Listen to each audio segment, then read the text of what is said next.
Olá, neste encerramento do ano de 2025, queria trazer uma mensagem para todos nós sobre o amor. Afinal, a gente passou aí um bom tempo falando sobre a expressão de amor, como ela é importante na nossa vida. A campanha de 40 dias de amor ajudou a gente a refletir sobre esse amor que temos e o amor que Deus tem por nós.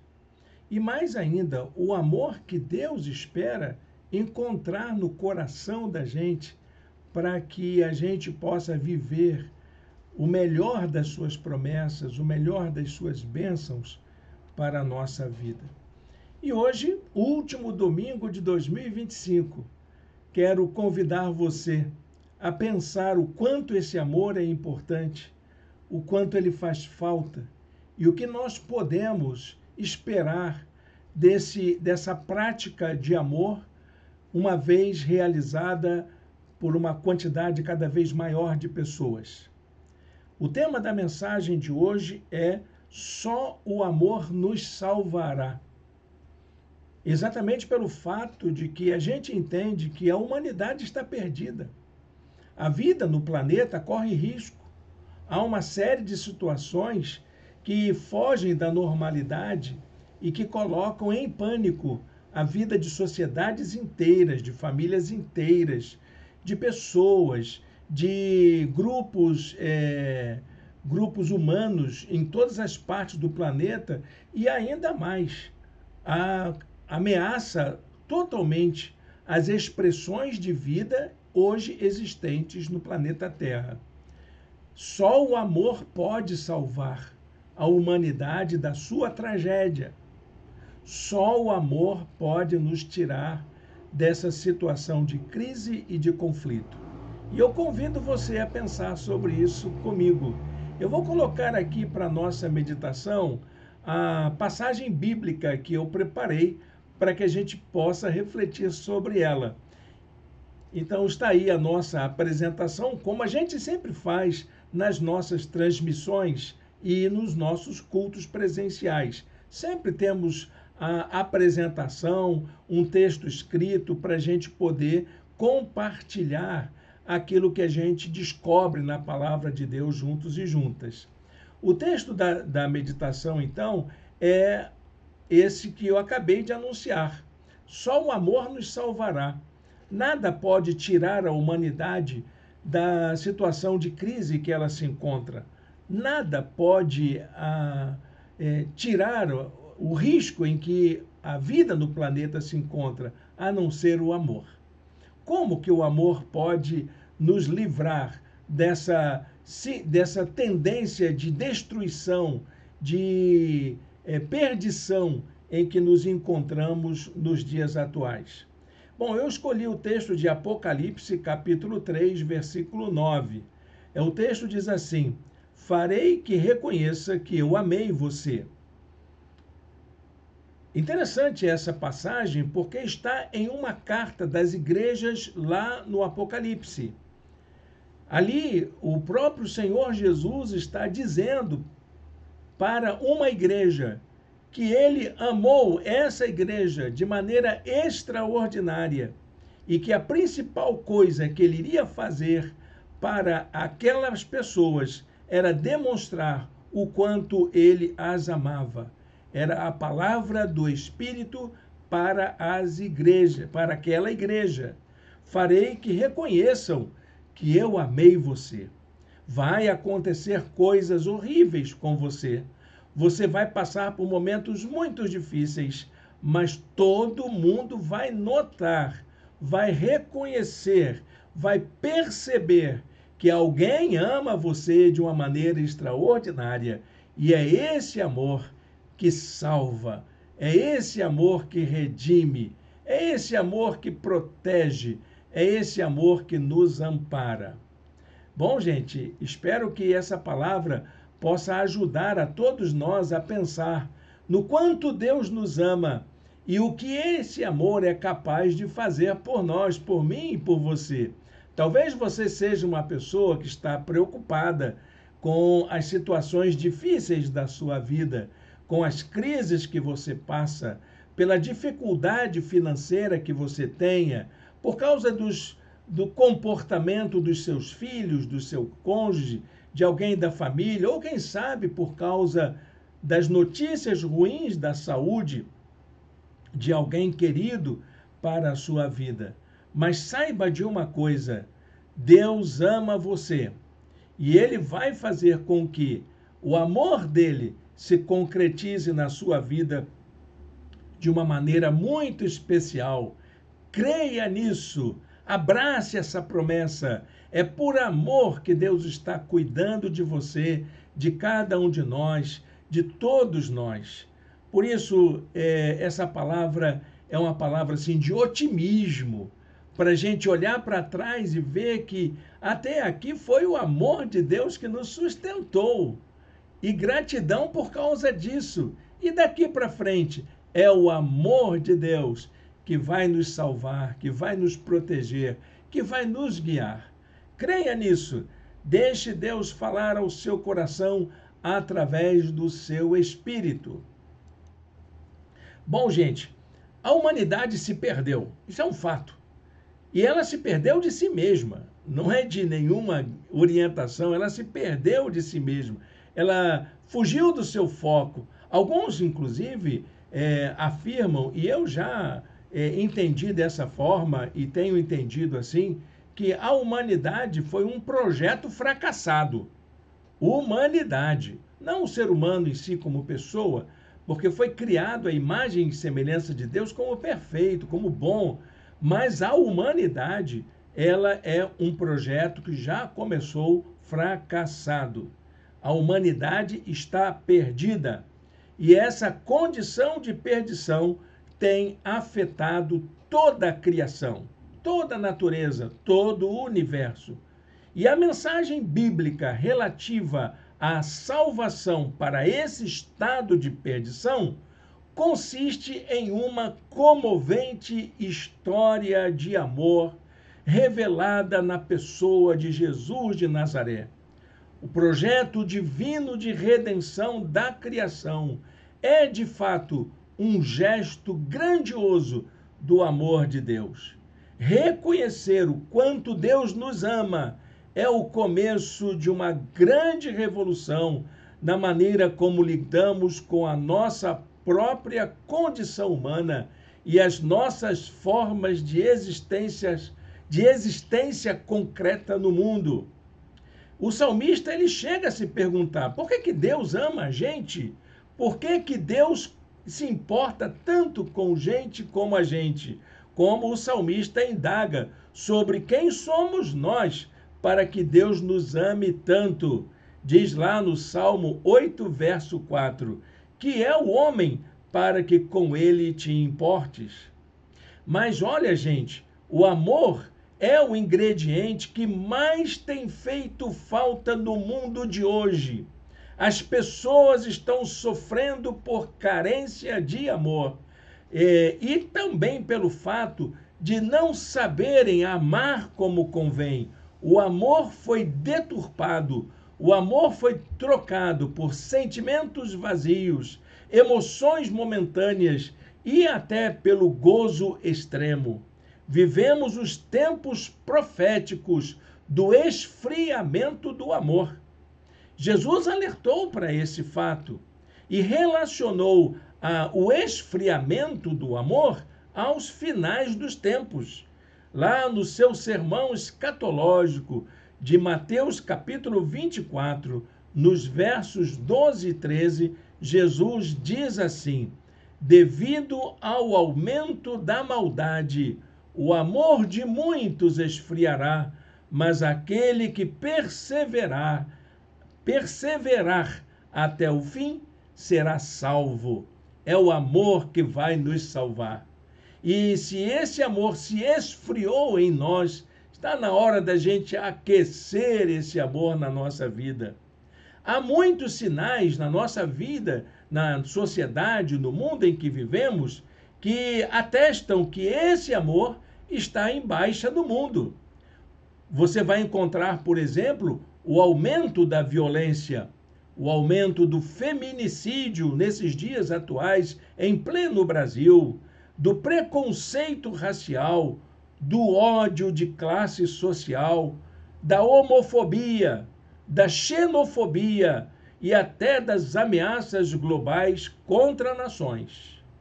A sensação que esse crescimento da maldade, como disse Jesus, provoca em nós é de que a profecia de Jesus em seu sermão escatológico se cumpre literalmente nos nossos dias atuais. Jesus anunciou: nação se levantará contra nação e reino contra reino. Haverá fomes e terremotos em vários lugares. Mateus capítulo 24, verso 7. O que fazer diante de uma tragédia anunciada como essa que estamos vendo em vários lugares do planeta? Guerras intermináveis, ameaças de guerra, com países que nunca estiveram envolvidos em grandes conflitos. O que fazer diante de uma ameaça como essa? A grande mensagem que o mundo precisa ouvir nesse tempo é que só o amor pode salvar a humanidade de seu fim iminente. A humanidade corre o risco de sua extinção e só o amor pode salvá-la. O amor ao planeta pode resgatar a natureza de sua devastação.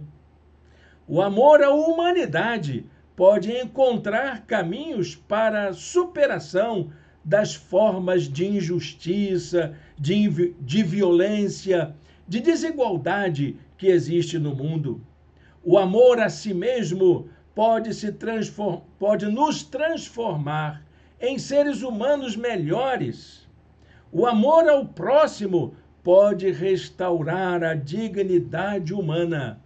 O amor à criação pode reverter o processo de degradação do meio ambiente que estamos vendo avançar no mundo de hoje. São formas transformadoras do amor que podem atuar como respostas humanas, respostas da gente a alguém que tanto nos ama. O amor tem um poder renovador. Ele transforma nossas dores em alegria, o nosso pranto em dança, a nossa luta em fé, a nossa perda em esperança. Somos constantemente interpelados pelo Espírito do Senhor para sermos cooperadores de Deus na obra da redenção feita por amor.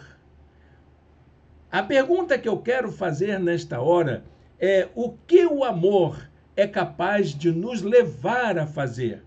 O que podemos ser capazes de fazer por amor?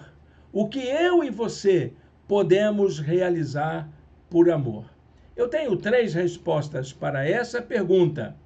A primeira é que nós, por amor, podemos cuidar daqueles a quem o Senhor está à procura, a quem o Senhor quer acolher, a quem o Senhor quer salvar.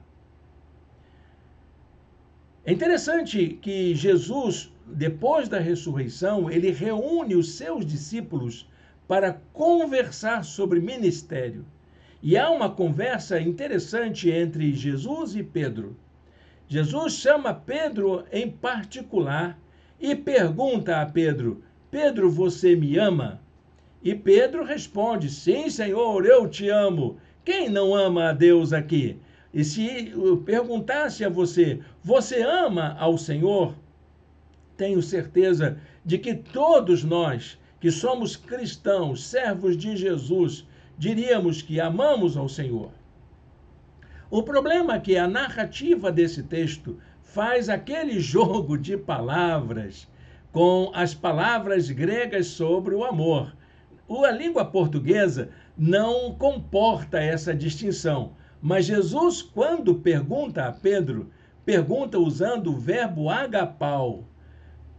Pedro, Você me ama com amor sincero, esse amor altruísta, esse amor de renúncia, de entrega.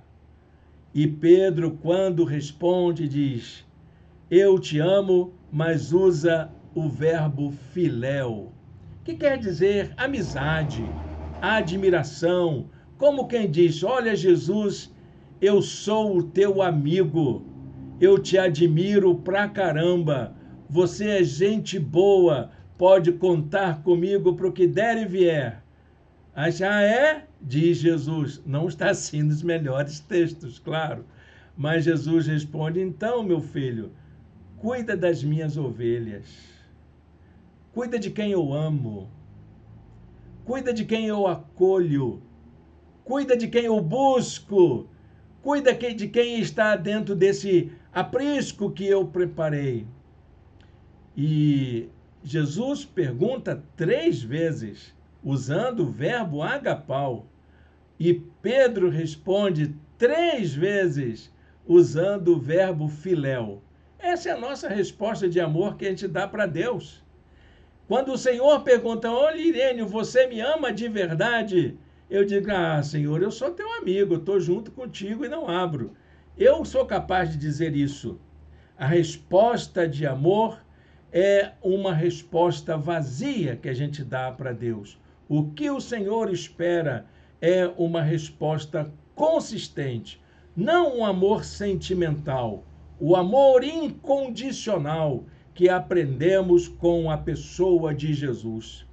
Nessa experiência narrada pelo Evangelho, Jesus demonstra que ele está interessado em nosso serviço, em nosso cuidado, mas que seja uma resposta de amor. O amor incondicional, aquele amor que é capaz de dar a si mesmo para que o propósito de Deus se cumpra na vida de alguém. Esse episódio está narrado no Evangelho de João, capítulo 21, versos de 15 a 17. Depois dá uma olhada na língua portuguesa, na sua Bíblia, como que essa história é contada. Ela é comovente, mas o Senhor está dizendo para Pedro: cuide das minhas ovelhas se você me ama de maneira incondicional. A segunda resposta a essa pergunta do que somos capazes de fazer por amor tem a ver com a consagração da nossa vida a quem nós mais amamos. Quem são as pessoas que você ama? O que você seria capaz de fazer por elas? O mais interessante dessa pergunta é que ela nos remete à experiência de Jesus. Jesus é a maior demonstração de entrega de sua vida por amor. Ele assumiu nossa humanidade por inteiro e se entregou por completo ao resgate da nossa vida, à nossa salvação, tão somente por amor. Por isso que a história da sua morte na cruz chama-se paixão. Se você observar os orientadores de carreira dos dias atuais, eles afirmam que o ingrediente que mais nos estimula a trabalharmos e fazermos o melhor, darmos o melhor do nosso desempenho, chama-se paixão. Nós precisamos desenvolver nossas atividades, nossa carreira profissional, nossos empreendimentos com ardor, com paixão. E essa paixão é que nos leva a fazermos algo por aquilo que nós tanto prezamos. Eu volto a perguntar a você: o que você é capaz de fazer por alguém que você ama? Jesus, ele disse uma vez assim: ninguém tem maior amor do que aquele que dá a sua vida pelos seus amigos. João, capítulo 15, verso 13. O que Jesus foi capaz de fazer por quem ele tanto amava? Ele deu a sua própria vida. Ele abriu mão de si mesmo. Ele consagrou a sua vida inteira a um projeto redentor. E o Senhor espera que a gente seja participante dele. O que você é capaz de fazer por amor? Olha, Jesus deu a sua própria vida e ele espera que você também possa abrir mão de si. Como disse lá na palavra dele, negue-se a si mesmo, tome cada dia sua cruz e siga-me. Mas a terceira resposta a essa questão sobre o que somos capazes de fazer por amor tem a ver com a nossa vida cotidiana, a nossa vida diária. Então, o que somos capazes de fazer por amor? Somos capazes de viver de acordo com os propósitos divinos. Porque se esse que te ama tanto cuida de você, ele também deseja que você faça coisas boas. Por isso que ele deixou princípios, mandamentos, preceitos, para que a gente possa observar.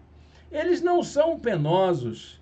O amor em nossa vida, ele se realiza de maneira prática através da ação e principalmente da observância dos ensinamentos que Jesus deixou para todos nós. Nós precisamos transformar em ação concreta o amor em nossa vida cotidiana.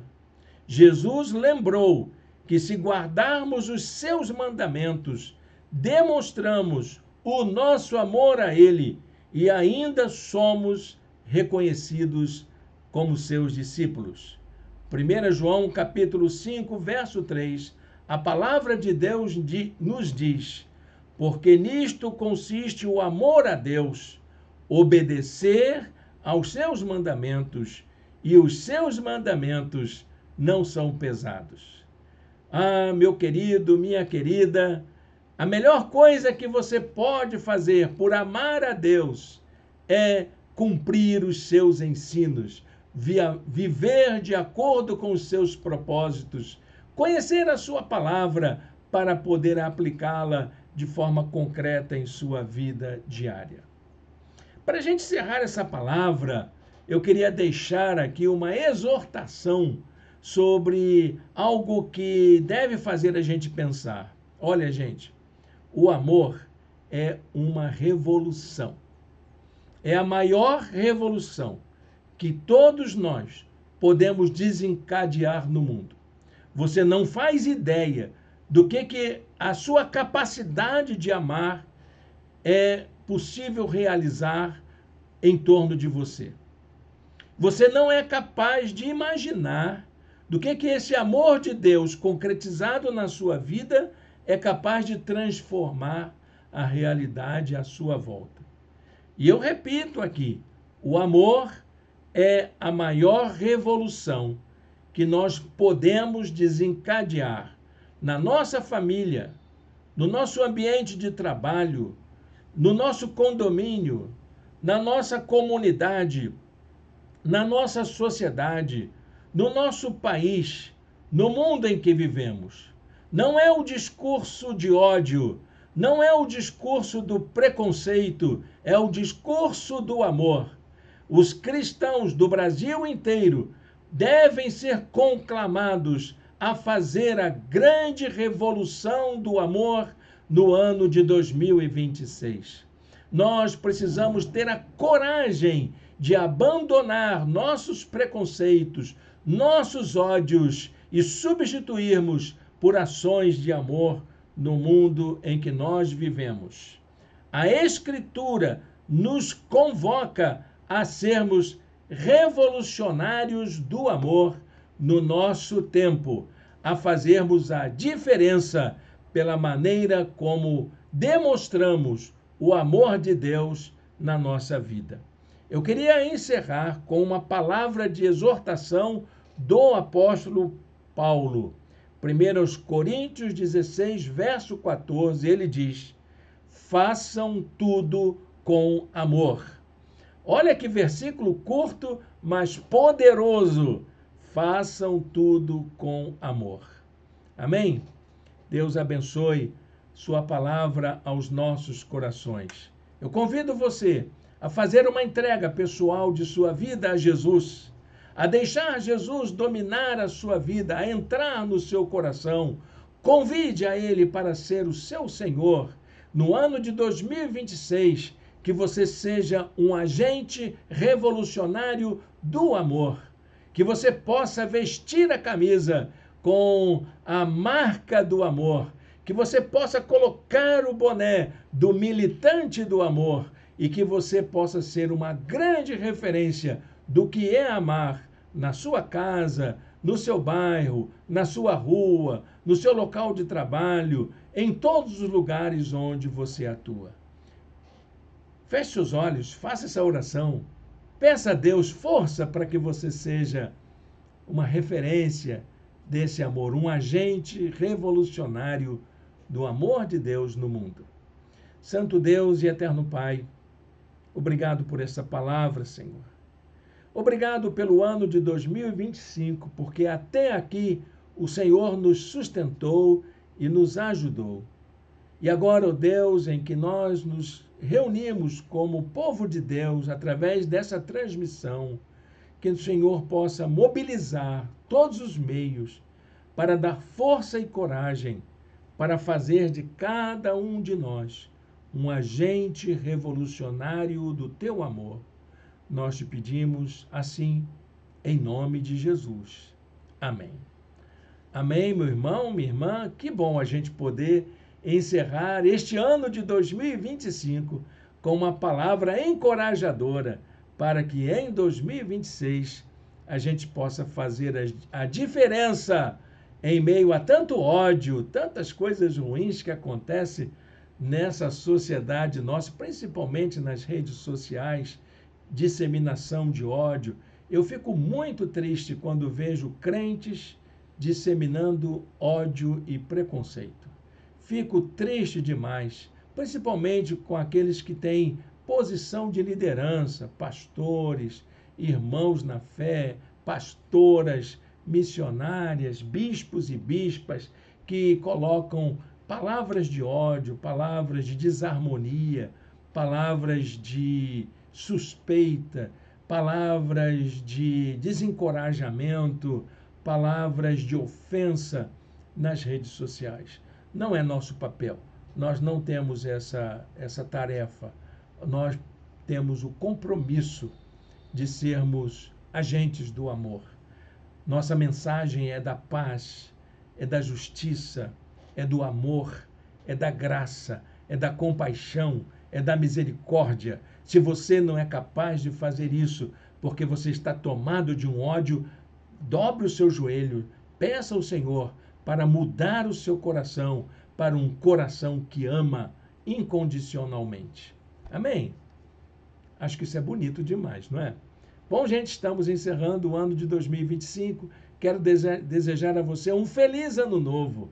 Que a noite do dia 31 de dezembro traga para você novas esperanças, novos planos, novos desafios.